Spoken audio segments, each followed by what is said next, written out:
خوشگوار زندگی اس وقت بنتی ہے جب دل میں سچائی ہو اور صرف رب کا ڈر ہو۔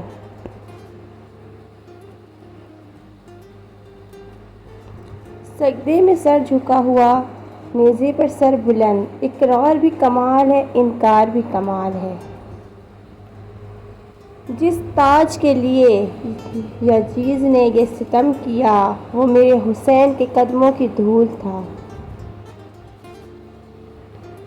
مشکل تھا یہاں کسی کے لیے صبر بھی کرنا، میرے حسین نے وہاں شکر ادا کیا۔ جو تمہارے دکھ دینے کی وجہ بنے، وہ تمہارا کبھی مخلص نہیں ہو سکتا۔ اپنی عبادات سے زیادہ دوسروں کے دلوں کی فکر کیا کرو، وہ تمہاری وجہ سے نہ ٹوٹ پائیں۔ مت یقین کرو ہاتھ کی لکیروں کا، کہ قسمت ان کی بھی ہوتی ہے جن کے ہاتھ ہی نہیں ہوتے۔ تمہاری تربیت یہ نہیں کہ تم دنیا میں کتنے پاک باز ہو، بلکہ اصل تربیت یہ ہے کہ تم کسی کی زندگی تباہ کرنے کی وجہ نہ بنو۔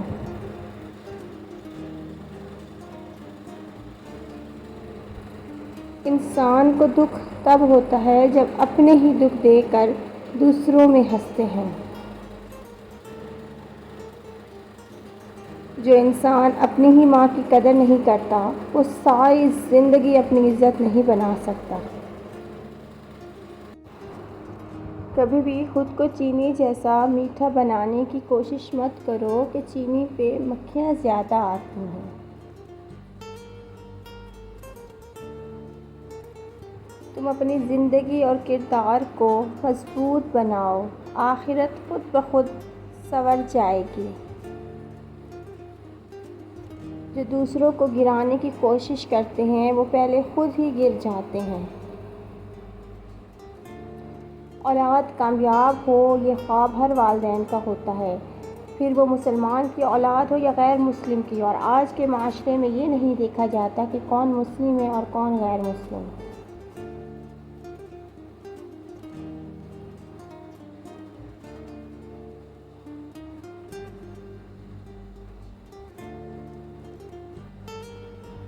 ہر کسی کی بس یہی خواہش ہے کہ وہ آج کے زمانے میں اپنے بچوں کو کامیاب اور عزت کی زندگی مہیا کر سکے، ان کی زندگی ہر کسی سے آزاد اور پرسکون ہو۔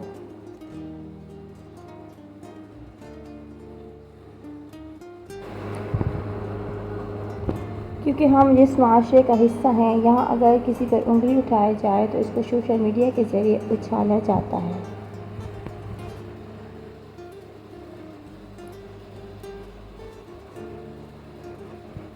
اور اگر کسی کو ایک آٹے کا تھیلا بھی صدقہ کیا جائے تو اس کو بھی سوشل میڈیا کے ذریعے دوسروں کو دکھایا جاتا ہے۔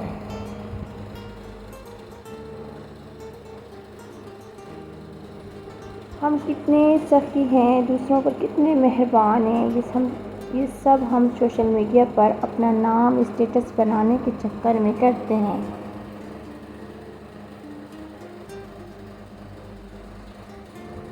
جبکہ یہ سب ہم اپنے لیے آخرت میں عذاب جمع کر رہے ہیں۔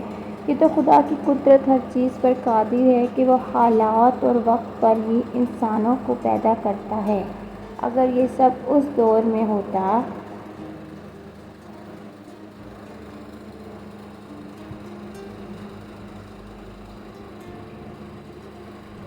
جب امام حسن علیہ السلام پر یزید نے ظلم کیے اور نبی پاک صلی اللہ علیہ وسلم کے دور میں ہوتا تو آج دنیا کا نقشہ کچھ اور ہی ہوتا۔ یہ سب کچھ رب نے اپنی قدرت سے گزارے وقت کو چھپا رکھا۔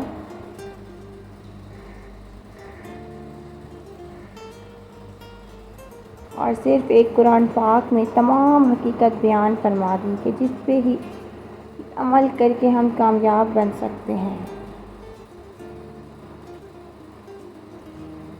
آج ہم خود کو یا اپنی اولاد کو کامیاب بنانے کے ہزاروں طریقے استعمال کرتے ہیں، اگر ان میں سے ایک بھی کامیاب ہو جائے تو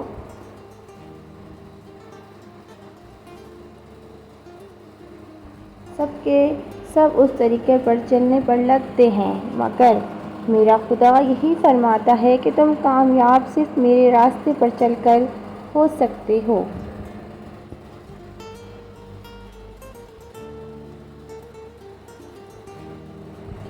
آج بھی اگر قرآن پاک کو پڑھا جائے تو یہی محسوس ہوتا ہے کہ رب آج ہی ہم سب سے کچھ فرما رہا ہے۔ خود بھی اللہ کے راستے پر چلیں اور اپنے بچوں کو بھی اس راستے پر چلائیں۔ نبی پاک صلی اللہ علیہ وآلہ وسلم کی زندگی کا ہر پہلو، ان کی آل اولاد کی قربانیاں ہمارے لیے سبق ہیں۔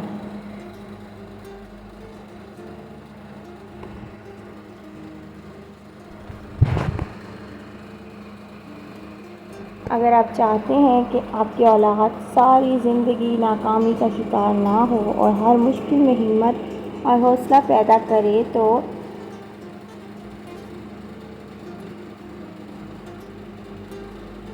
اسلامی مہینہ محرم الحرام کی پہلے 10 راتوں میں سورۃ النساء کو روزانہ پڑھ کر اپنے اللہ کے حضور دعا کیا کریں کہ رب تمہیں اپنے خاندان،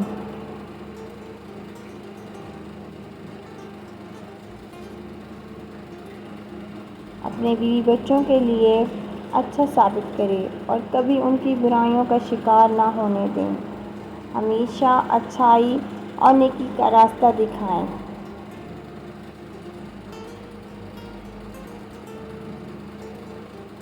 ہمیشہ برے لوگوں کے سائے سے بھی دور رہیں اور یہ بھی دعا کیا کریں کہ رب آپ کے اولاد کو آپ کا تابعدار بنائے، کبھی آپ کی اولاد میں نافرمانی پیدا مت ہو۔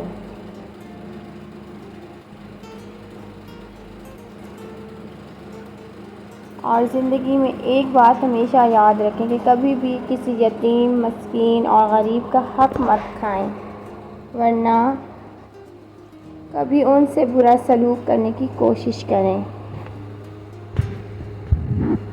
کیونکہ اس صورت میں اللہ پاک نے بیوی بچوں اور ساتھ ہی یتیموں کا بھی ذکر فرمایا کہ ان کے حق پہ قابض مت بنو، ان کے معاملے میں اللہ سے ڈرو کہ رب کی پکڑ بہت سخت ہے اور رب پورا انصاف کرتا ہے۔ آج تم کسی کا حق کھا لو گے مگر کل وہی حق تمہاری اولاد سے بھی چھین لیا جائے گا۔ اللہ پاک سے دعا ہے کہ وہ ہمیں عزت اور سکون کی زندگی عطا کرے اور ہمیشہ اپنی اولاد سے سکھ عطا کرے، کبھی ہماری اولاد کو زمانے کی برائیوں کا شکار نہ ہونے دے اور ہمیشہ برے لوگوں، برے کاموں اور حرام کی چیزوں سے دور رکھے، خود بھی حلال کمائے اور اپنے بچوں کو بھی حلال کمانا سکھائیں کہ حرام جس گھر میں جس انسان کے پیٹ میں داخل ہو جائے